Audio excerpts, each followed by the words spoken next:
Not all expenses are allowable for tax purposes. They must be wholly and exclusively for the property business. If your total property income receipts are below the VAT threshold, you can put your total allowable expenses in the Other Allowable Property Expenses box, with the exception of residential finance costs.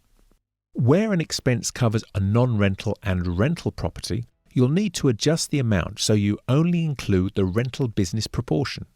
For example, you have a shop with a rental flat above, only half the repairs to the roof are allowable. These are examples of allowable costs you can enter here. Only enter like-for-like repairs. Any improvement to the original is not allowed.